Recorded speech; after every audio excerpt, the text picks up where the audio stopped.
Bonjour et bienvenue, groupe Jean-François Sénéchal, c'est votre prof. Bienvenue à votre cours éthique et professionnalisme.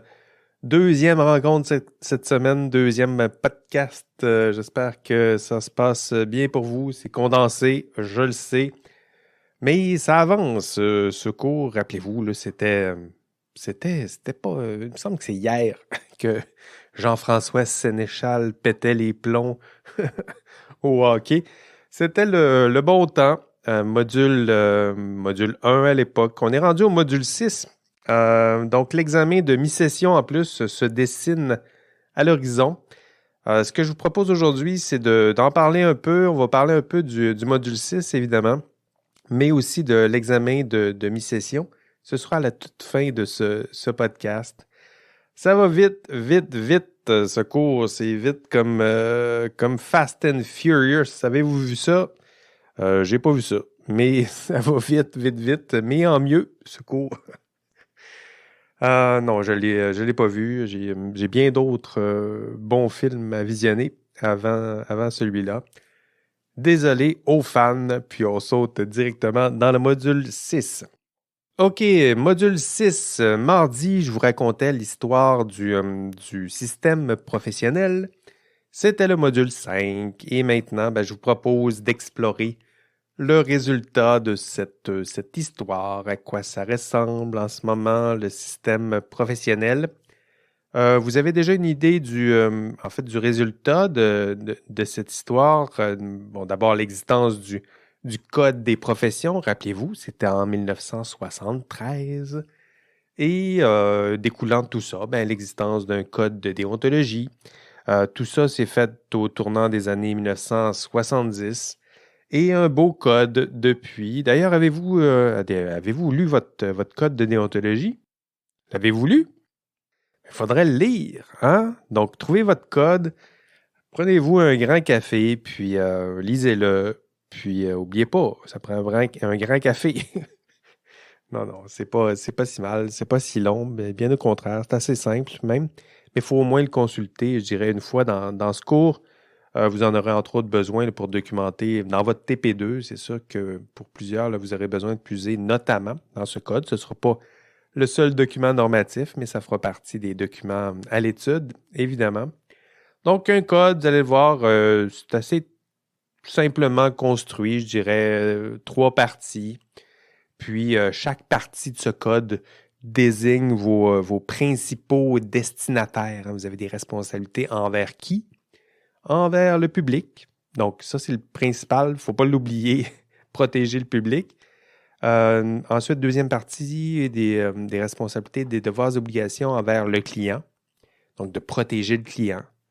Puis, pour vous, votre client, rappelons-le, c'est le premier bénéficiaire de vos services. C'est le premier bénéficiaire de vos services. C'est qui? C'est souvent votre patron. Et la troisième partie, donc, des devoirs et obligations aussi envers la profession. Donc, ça, c'est la troisième partie. Donc, devoir protéger vos collègues, hein, le titre, la réputation de votre profession, protéger des actes qui vous sont réservés. Et si vous savez ça maintenant, donc vous savez déjà les 3 parties de ce code, vous avez déjà atteint un des objectifs du module 6. Donc, dénoncer les principaux traits de votre code de déontologie professionnelle.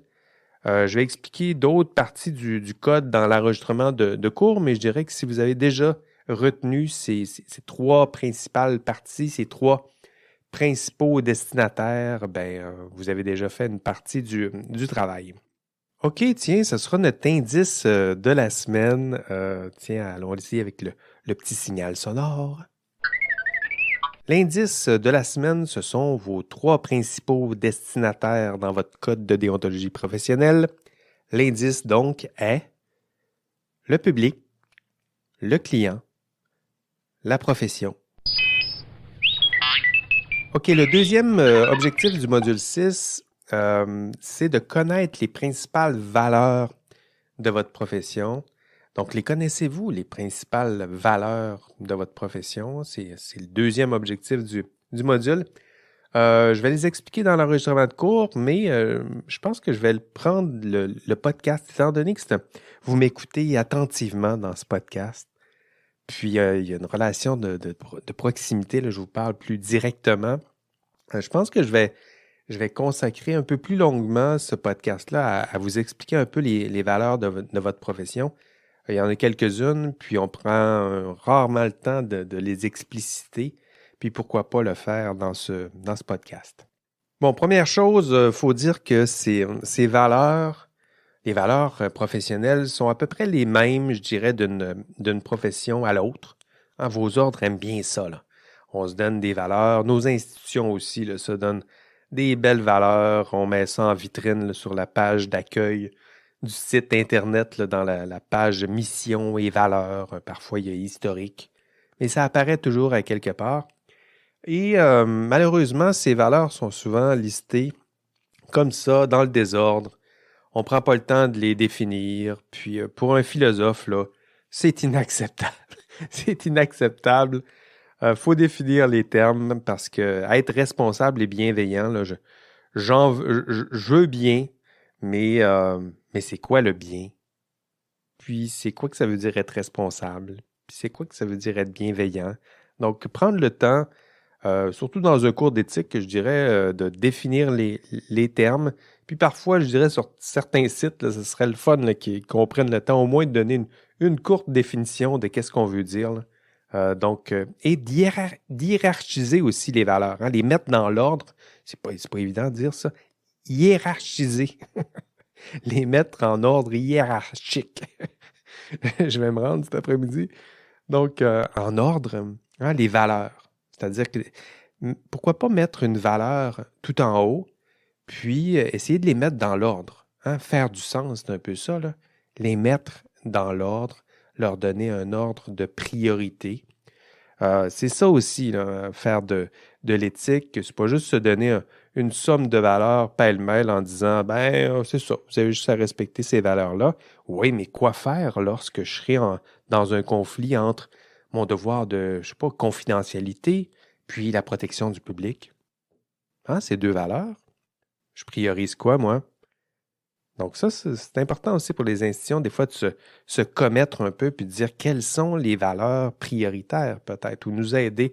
Des fois, c'est difficile de trancher, là, mais pourquoi pas se donner au moins ce devoir là, de les mettre en ordre de priorité, idéalement, là, les mettre en ordre de priorité. Donc, pour vous aussi, dans ce podcast, j'ai envie de faire un peu d'ordre, puis de donner un peu de substance à ces mots là, qui sont parfois vidés de leur sens. C'est souvent des expressions, des termes riches, mais on prend rarement le temps de les expliciter. Donc, allons-y dans l'ordre.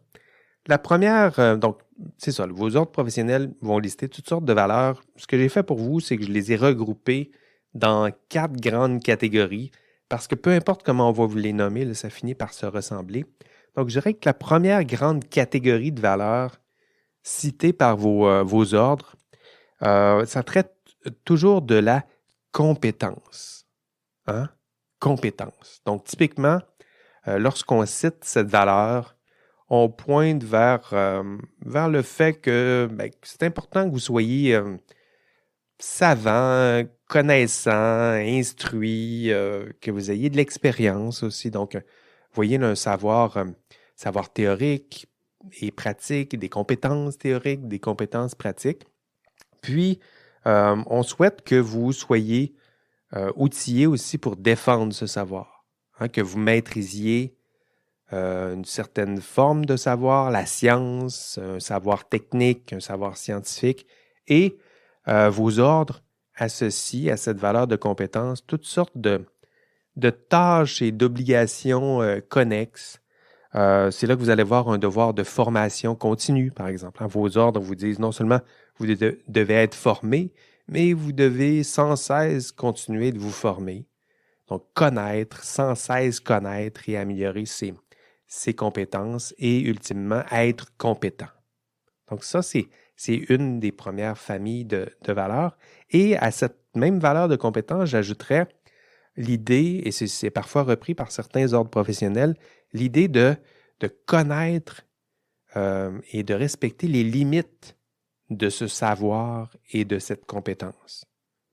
Hein, certains ordres vont en faire explicitement mention, une sorte de devoir d'humilité, je dirais, je le formulerais comme ça en tout cas, connaître les limites de son champ d'expertise, de son champ de compétences, de son savoir. Donc, c'est de la philosophie typique, là, savoir, soit, mais aussi ce savoir ignorant.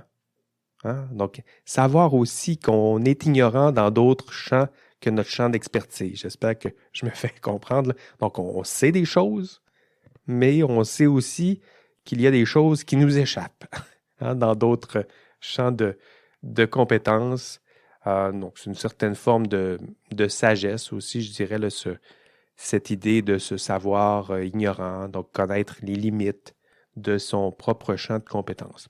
Puis si vous avez besoin d'une image pour incarner cette valeur de compétence et de sagesse, ben moi j'aurais envie de vous proposer Gandalf ou Dumbledore peut-être, donc une personne savante, compétente, mais en même temps humble et sage.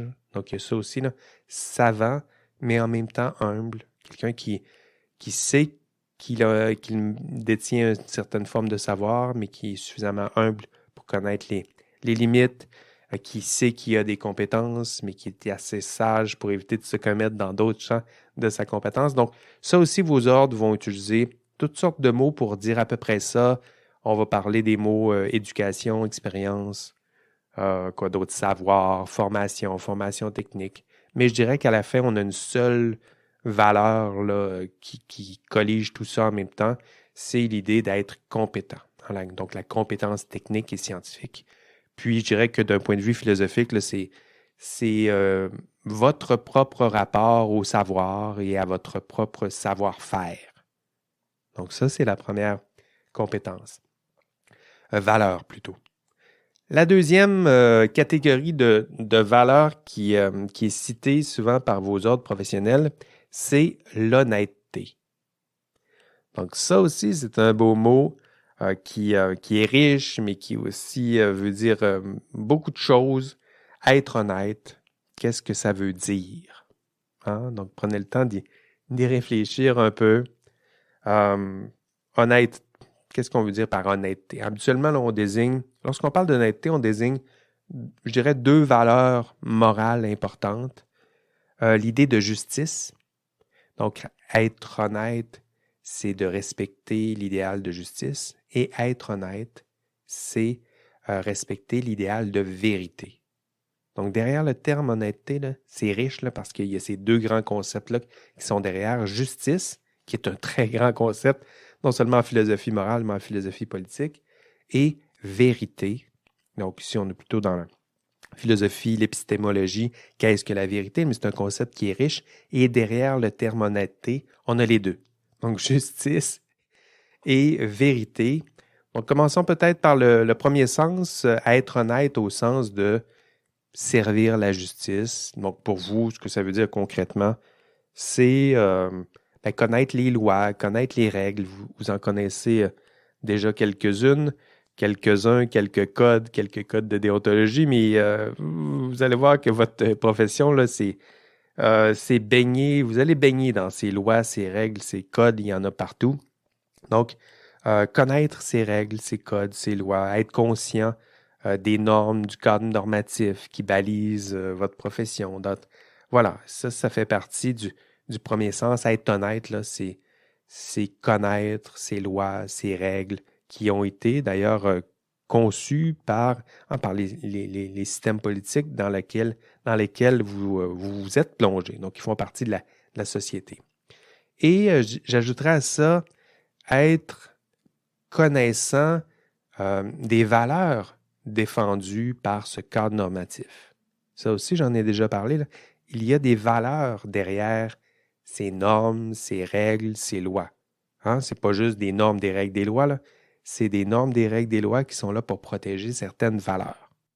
Pour vous, c'est important de ne pas juste suivre bêtement et docilement les règles, les normes qu'on vous impose, mais être capable d'apprécier le sens, et la pertinence de ces règles, de ces lois, de ces normes, parce que ces règles, ces lois, ces normes sont là pour servir certaines valeurs.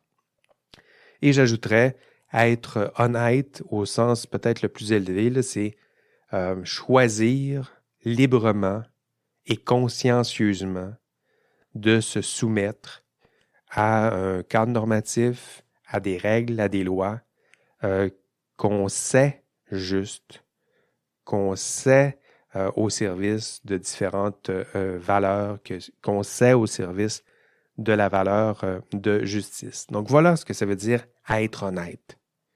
En fait, ça veut dire bien plus que ça.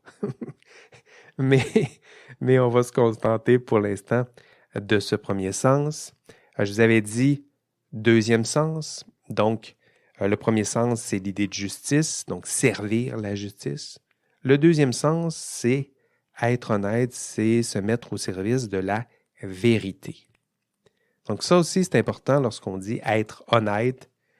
Être honnête, c'est quoi? Ben, c'est dire la vérité, en science, c'est s'appuyer sur les faits, la rigueur, la raison, la science.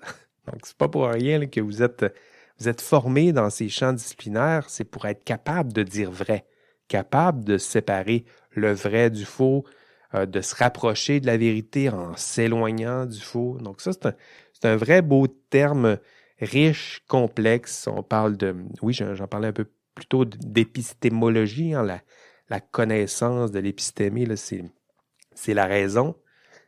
Donc, une belle vérité, on sert la vérité, on tente de se rapprocher de l'idée de vérité. Hein, il n'y a pas en épistémologie, il n'y a pas d'une forme de vérité là, qui serait là avec un grand V, immuable, définitive et unanime. Hein, si vous avez un peu réfléchi déjà à ces termes, vous voyez bien que la vérité avec un grand V, ça fait partie d'un idéal à atteindre. Il n'y a personne qui va vous prétendre détenir la vérité. Hein, on la cherche. C'est la plus grande des quêtes en recherche académique. On la cherche, la vérité, puis on tente de s'en rapprocher. Hein. C'est peut-être la posture, je dirais, la plus sage, ne pas prétendre détenir la vérité, mais la chercher intensément et patiemment et rigoureusement et systématiquement. Donc, en philo des sciences, ce sont des termes souvent explorés. Moi, je pense notamment à Karl Raimund Popper, donc Popper. T'sais. En philo des sciences, si vous voulez lire conjecture et réfutation, c'est un des classiques. Si ça vous tente d'explorer ces termes, son exploration là, sur la vérité, la connaissance scientifique, qu'est-ce que ça vaut, l'inatteignable vérité, puis notre quête pour s'en rapprocher. Donc, c'est peut-être un des premiers là, qui a vraiment bien saisi ces concepts en nous rappelant que le but, c'est pas autant de prétendre détenir la vérité, mais de se rapprocher de la vérité. Puis comment on fait? C'est par processus de réfutation. Hein? On s'éloigne de la fausseté, on s'éloigne du mensonge et ce faisant, en toute logique, on se rapproche d'un idéal qu'on appelle la vérité. Donc, être honnête, c'est riche, je vous l'ai dit, mais on en a fait déjà un petit bout. Être honnête, ça comprend ces deux sens, on va s'en contenter. Servir ces deux idéaux, c'est-à-dire servir la justice et servir la vérité. OK, on est toujours dans les valeurs de vos ordres professionnels. Il y a une troisième catégorie que j'aimerais explorer avec vous. Donc, une troisième famille là, de valeurs promues par vos ordres professionnels, c'est la valeur de responsabilité. Donc, responsabilité. Voilà un autre concept tellement riche. On a l'impression qu'on sait ce que ça veut dire, mais dès qu'on se met à y réfléchir, hein, c'est quoi être responsable? Avez-vous une définition de la responsabilité? C'est plus compliqué que vous le croyez. D'ailleurs, on va revenir au module 7, là, on va explorer ce que ça veut dire, la responsabilité, mais j'ai déjà une petite deux principaux sens auxquels je souhaite vous introduire. Il y a deux sens typiquement lorsqu'on parle de responsabilité. Le premier sens, c'est la responsabilité rétrospective. Donc, imaginez-vous un rétroviseur. Là. Je regarde ce qui se passe derrière moi. La responsabilité rétrospective, c'est comme ça aussi. C'est l'idée d'imputabilité. En droit, on se sert souvent de cette forme de responsabilité. Hein, c'est-à-dire que je regarde derrière moi les gestes que j'ai commis. Qui est la personne responsable? C'est la personne qui a commis des gestes et qui devra assumer les fautes. C'est elle qui va payer, c'est elle qui va dédommager. Hein? Donc ça, c'est un des premiers sens. Être responsable, c'est être imputable. Donc ça, c'est le premier sens. Imputable. On est capable de pointer. Imputabilité, c'est ce que ça veut dire, être capable de pointer le doigt vers quelqu'un. C'est cette personne qui va prendre le blâme. C'est elle qui va prendre le mérite, peut-être, mais le blâme aussi. Donc, qui va assumer les conséquences de ses gestes. C'est elle qui va répondre de ses actes. Respondere, la responsabilité, c'est ce que ça veut dire. Répondre de ses actes, de ses gestes dans le passé. Hein? Donc, il y a des actes et des gestes qui ont été posés, puis j'en serai responsable. Je vais répondre de tout ça. C'est le premier sens de responsabilité. On parle de responsabilité rétrospective. Nice job breaking it, hero. Le deuxième sens de responsabilité, c'est la responsabilité, je vais le dire, prospective. Donc là, on est davantage dans le futur, hein, la prospective. Et c'est le contraire de rétrospective, c'est facile à retenir donc. Et les professionnels doivent assumer cette seconde forme de responsabilité, ce deuxième sens. Et habituellement, on parle davantage d'assumer son rôle. Hein? Il n'y a aucun geste, il n'y a aucun acte qui a été commis, mais ne serait-ce que par votre titre de professionnel, vous avez un rôle, un statut, et on a des attentes envers vous.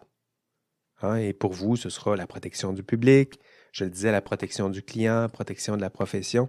Et ça, c'est votre rôle social. Avant même d'avoir commis un geste, il y a des attentes. Ces attentes sont devant vous, dans le futur.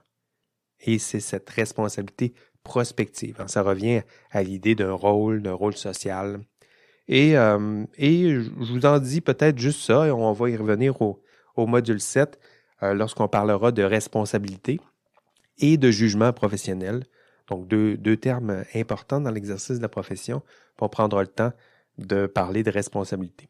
Et si vous avez besoin d'une image, je parlais de Dumbledore un peu plus tôt, si vous avez besoin d'une autre image pour vous rappeler de la valeur de responsabilité, honnêteté, à qui on pourrait penser? Honnêteté, peut-être Capitaine America ou Wonder Woman, je dirais, qui incarne cette idée, en tout cas, nécessairement cette idée de justice. Wonder Woman, sûrement la vérité. Pour responsabilité, j'irais plutôt dans Spider-Man, probablement, hein, avec Peter Parker ou Miles Morales. C'est lequel votre préféré? Donc, responsabilité, grand pouvoir engendre de grandes responsabilités. Je pense que ce serait pour vous facile de vous en souvenir avec cette troisième grande famille de valeurs là, qu'on a regroupées sous le terme responsabilité. Et ça fait partie, vos ordres vont en parler de différentes façons. La protection du public, vous le savez, ça fait partie de votre responsabilité prospective. Donc ça aussi, là, la protection du public, là, ça sera, je vais le mentionner peut-être 100 fois là, dans ce cours-ci, pas dans ce module-ci, mais dans le cours en général. Puis ce sera important de vous en souvenir là, que votre rôle, c'est de protéger le public.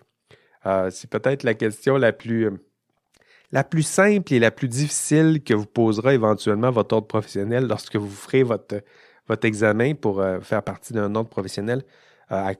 C'est quoi votre rôle? C'est de protéger le public. Donc ça, c'est facile d'y répondre. Puis si vous échouez à répondre à cette question-là, de quoi je vais avoir l'air, mais vous pouvez leur rétorquer aussi une question encore plus difficile. Protéger le public, c'est protéger qui? Hein? C'est qui? Le public que je souhaite protéger. Et ma réponse la plus simple peut-être à cette question, le public, c'est qui? Le public, c'est tout le monde. Donc, c'est votre client, c'est votre voisin, c'est votre collègue, c'est votre femme, c'est vos amis, c'est la société dans laquelle vous allez vivre.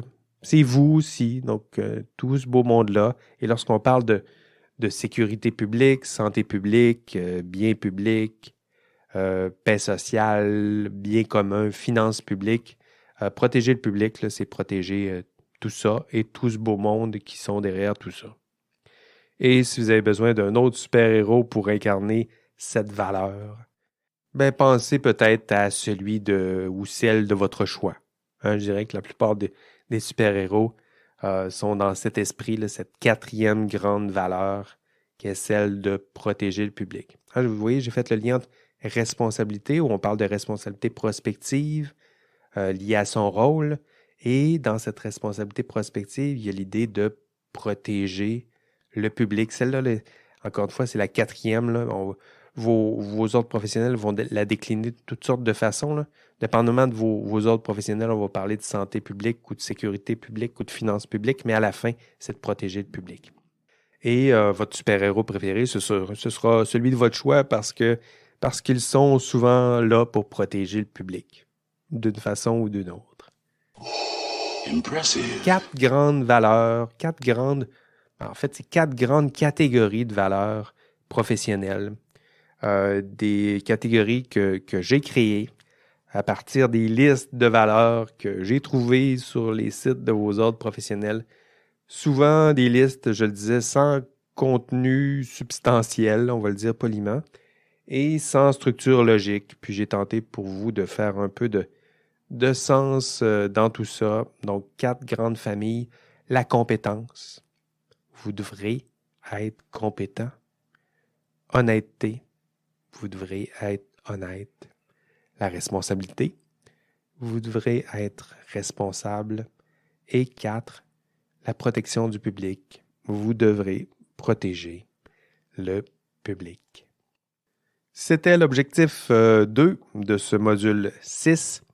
Être capable de présenter les valeurs de votre profession, de vos ordres professionnels. Maintenant, vous êtes un peu plus habilité à le faire. OK, continuons peut-être avec un autre objectif de ce module, l'objectif 3 du module 6. On vous demande, vous devrez être capable de vous prononcer sur la pertinence d'une réglementation des professions au Québec. Donc, dans l'enregistrement de cours, je vous invite encore une fois à visionner. Le podcast n'est pas assez. Vous devez consulter l'enregistrement de cours. Donc, avant de tenter de vous prononcer pour savoir si la réglementation elle est pertinente ou non, ce qu'on va faire, c'est dans le cours, en tout cas, on va tenter d'explorer justement la réglementation. Hein, quelles sont les règles, les lois, les normes qui encadrent votre profession. Donc, c'est logique.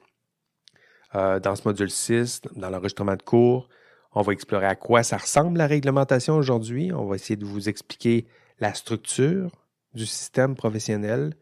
Dans l'enregistrement de cours, je vous explique aussi qui sont les principaux acteurs de ce système. On va voir les principales instances et composantes de ce système, donc dans l'organigramme, qui sont les instances et organisations qui s'occupent de baliser et de structurer l'exercice de votre profession, donc qui ont été instituées justement pour défendre les valeurs de votre profession. Et une fois que vous aurez exploré ça, vous allez être davantage capable de répondre, au moins de poser la question de la pertinence. Hein? Donc pour vous, c'est de répondre à la question de la pertinence et je dirais qu'à la toute fin du module et peut-être encore mieux, je dirais à la toute fin du cours, hein, vous devrez être capable de pas seulement savoir quelles sont les règles, mais aussi être capable de mesurer la valeur et la pertinence de ces règles. Hein? Encore une fois, il y a une différence énorme entre suivre une règle, suivre une norme parce qu'on vous l'impose ou parce que vous y êtes contraint, et suivre la même règle ou la même loi, la même norme parce que Pour vous, vous en connaissez l'histoire, vous en connaissez la structure, vous en saisissez la pertinence et vous en comprenez le sens. Donc, voyez-vous la différence là? Il y a un monde entre la personne qui, elle, suit les règles parce qu'on... Pourquoi tu suis les règles? Parce qu'on me les impose. Hein? Et alors que dans l'autre, on peut avoir une personne qui suit les règles parce qu'elle en comprend le sens et la pertinence, puis qu'elle choisit librement et sans contrainte d'adhérer à ce système. Donc voilà une nuance importante lorsqu'on parle du respect des normes qui sont imposées.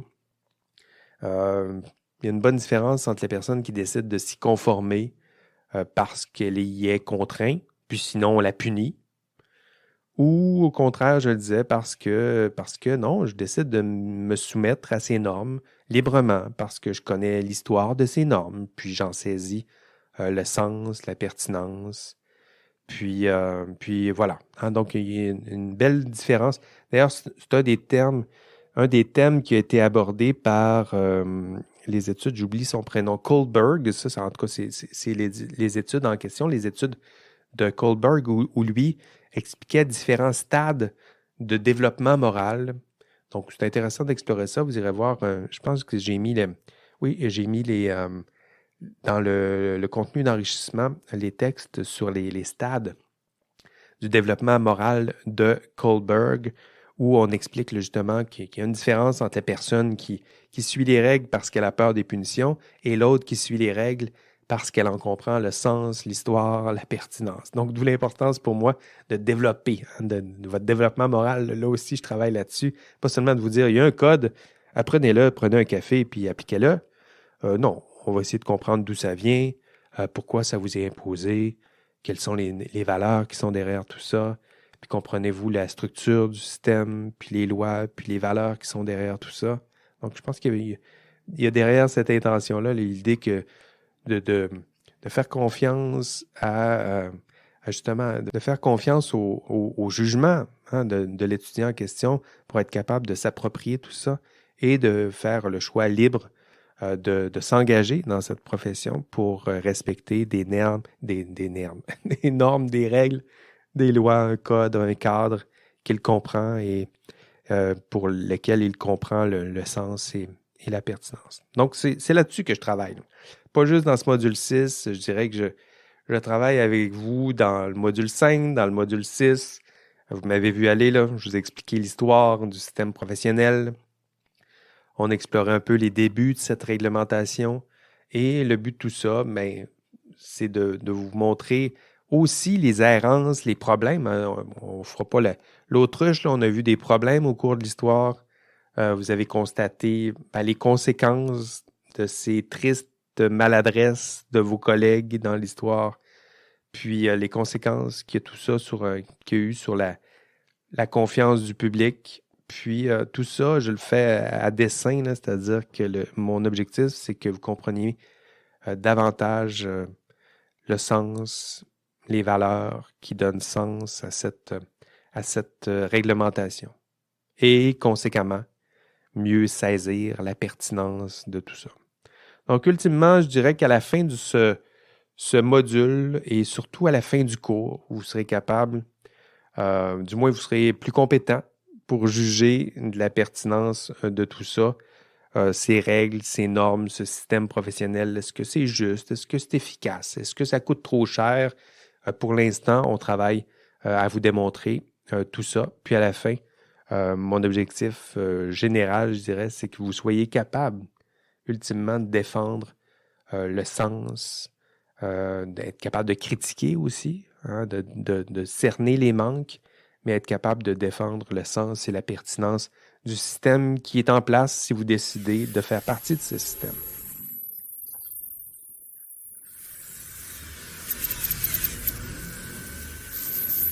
Quatrième objectif dans ce module 6, comprendre la structure du système professionnel québécois.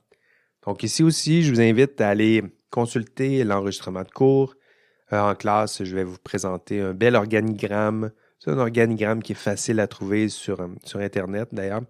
Et vous allez découvrir qui est la ministre responsable du système professionnel. Donc, qui est votre future grande patronne? Parce que vous allez voir que dans l'organigramme, au sommet de l'organigramme, et vous êtes tout en bas, là. Et au sommet de l'organigramme, il y a l'Assemblée nationale et juste en dessous, il y a la ministre responsable de l'application des lois professionnelles et vous saurez qui est la ministre responsable de l'application. Ah, vous le savez-vous? Faites une recherche sur Internet. Là. Vous allez le savoir. Tiens, ça pourrait être le deuxième indice. Là. Vous pouvez aussi m'envoyer comme indice le nom de la ministre responsable de l'application des lois professionnelles. Donc, ça aussi, vous pouvez m'envoyer ça comme indice. Ça me fera 2 indices à gérer, mais un ou l'autre, là, ça, je ne mets même pas le nom, là, le petit son.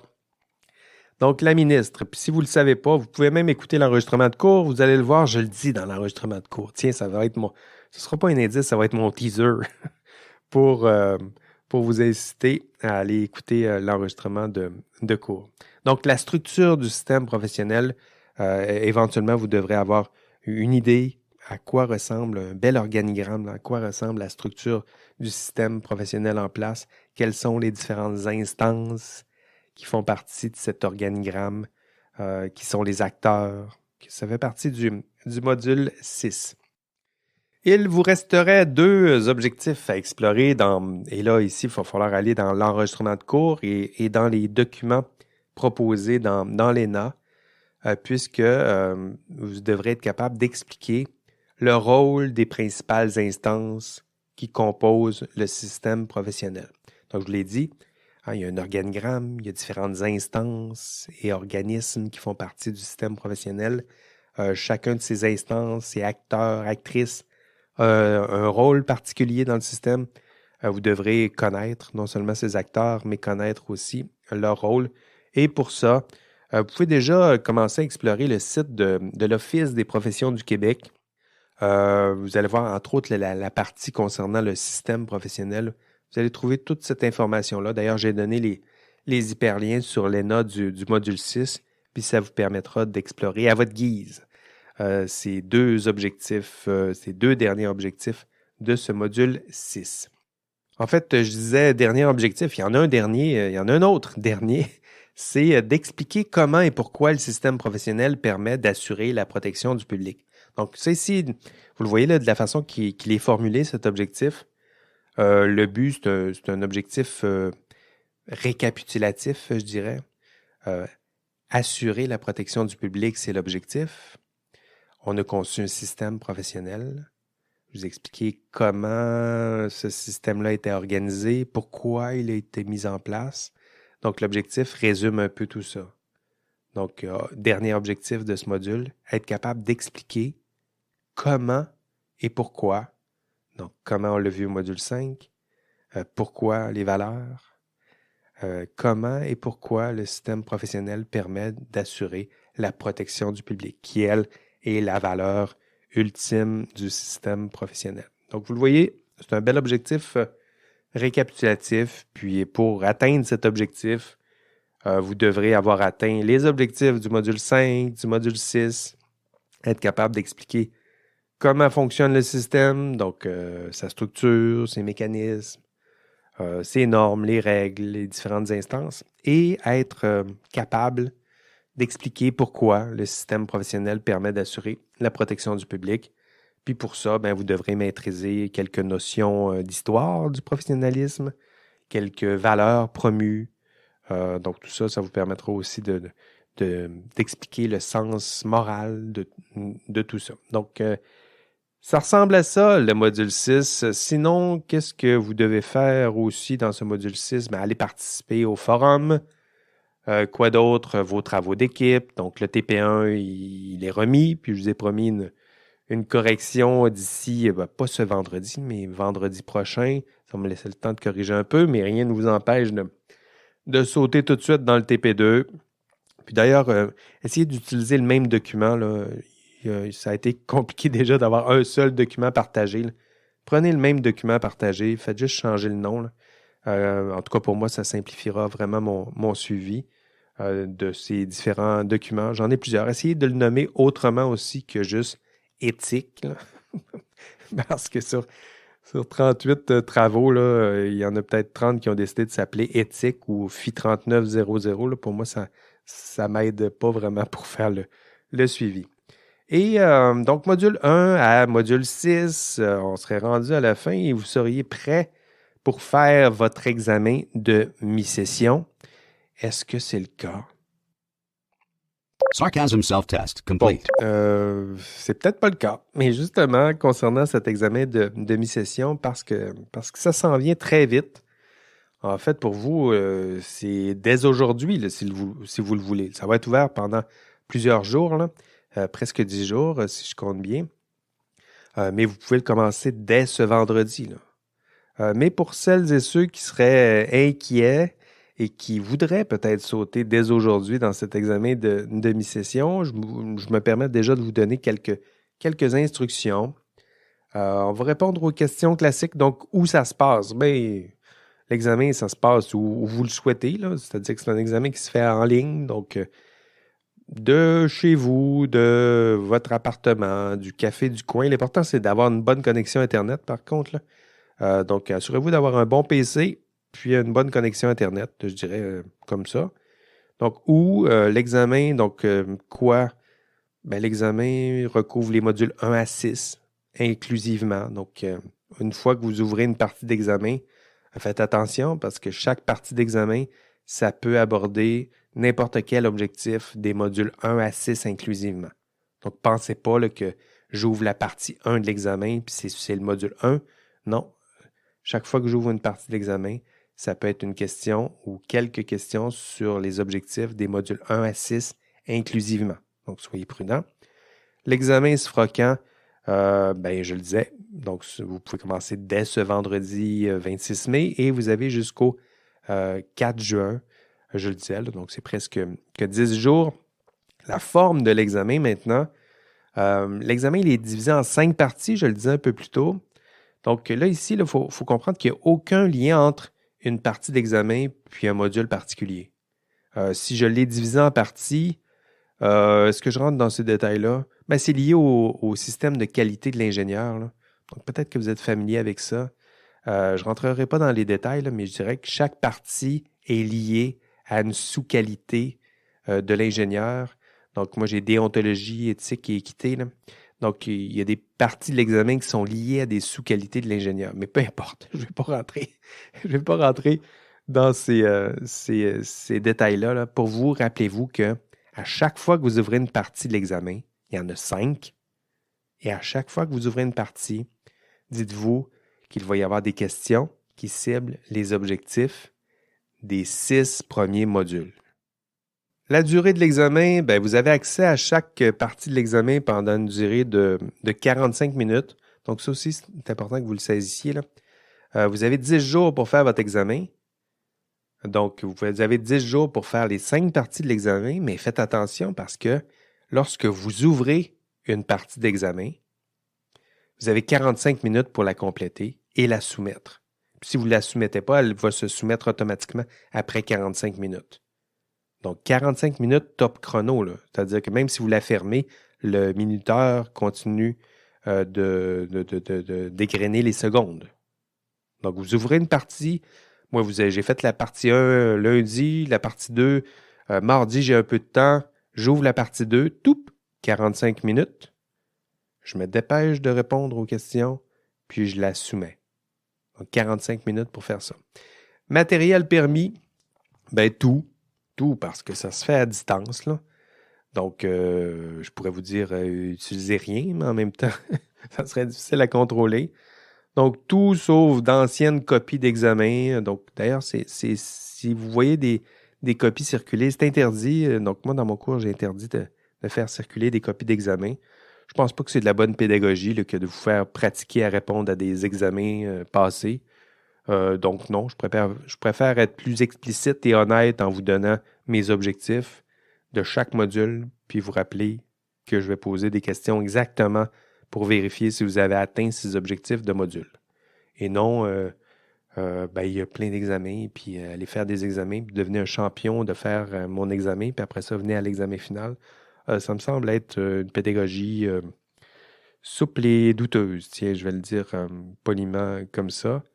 Donc voilà, tout est permis, tout l'Internet, même ChatGPT, là, c'est-à-dire que il y en a qui vont puiser dans le ChatGPT. J'ai eu une belle discussion. D'ailleurs, une partie dans la section évaluation et résultats de l'ENA du cours. J'ai une belle partie où je vous explique mon utilisation prudente de ChatGPT. Donc, j'ai donné des règles. Vous pouvez l'utiliser, mais respectez ces règles, parce que sinon, c'est de la triche. Donc, vous devez citer vos sources. Même chose pour ChatGPT. Si vous utilisez ChatGPT, il faut le dire. Si vous utilisez les mots de ChatGPT, c'est entre guillemets, puis il faut le dire.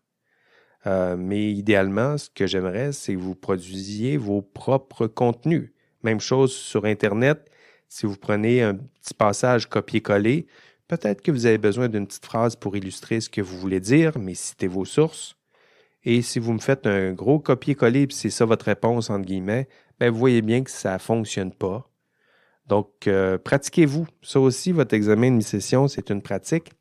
À l'examen final, si vous échouez à l'examen final, je vous le rappelle, vous échouez votre cours. C'est un examen, on appelle ça à double seuil. L'examen final est un peu plus facile, mais en même temps, c'est un examen à double seuil. Donc, si vous échouez l'examen final, vous échouez votre cours. Donc, pratiquez-vous à l'examen de mi-session pour produire votre propre contenu. Vous exercez à produire vos propres réponses. Vous pouvez consulter l'Internet, vous pouvez consulter les notes du cours, mais pratiquez-vous à formuler vos propres réponses et à structurer votre pensée parce que vous n'aurez pas accès à ces outils lors de l'examen final. En fait, vous avez tellement droit à tout dans cet examen-là. J'ai même autorisé le fait de pouvoir consulter d'autres étudiants. Là aussi, je ne peux pas contrôler ça, mais en même temps, je vous demande de faire un effort, c'est-à-dire que je vous demande de consulter un seul collègue ou une seule collègue. C'est la formule, je l'ai appelée la formule mariage. Donc, c'est peut-être un peu daté comme formule, mais vous associez à une personne. Ce que je veux éviter, c'est d'avoir 20 collègues au vachon là, qui s'installent à une table et qui font l'examen. Là. Donc, un ou une collègue. Le but, c'est de vous pratiquer. À l'examen final, vous ne serez pas 20. Vous ne serez même pas 2. Vous serez seul avec vous-même. Donc, pratiquez-vous. Peut-être consulter une autre personne si ça peut vous rassurer en disant « J'ai oublié telle chose. C'est où? C'était quoi déjà? » Puis la personne vous relance. Mais idéalement, vous le faites seul. D'ailleurs, dans l'examen, à chaque fois que vous allez ouvrir une partie, la première question, c'est de nommer votre collègue. Si vous êtes en formule mariage, nommez votre collègue. Et si vous le faites seul, nommez votre propre nom. Prenez le temps de remplir, là, parce que si vous écrivez rien, vous allez perdre un petit point. Donc, ça ressemble à ça, l'examen. 5 parties, vous ouvrez chaque partie. Chaque partie, vous avez 45 minutes pour la faire. Vous avez besoin d'un PC, d'une bonne connexion Internet, d'un PC. Hein. Vous pouvez peut-être faire l'examen. En fait, j'ai essayé de faire l'examen avec mon cellulaire, puis c'est vraiment compliqué. Entre autres, j'ai une question, là. Je la nomme. Non, je ne peux pas la nommer. Mais faites-le pas avec un téléphone intelligent. D'abord, pour produire du contenu, c'est très compliqué. Là.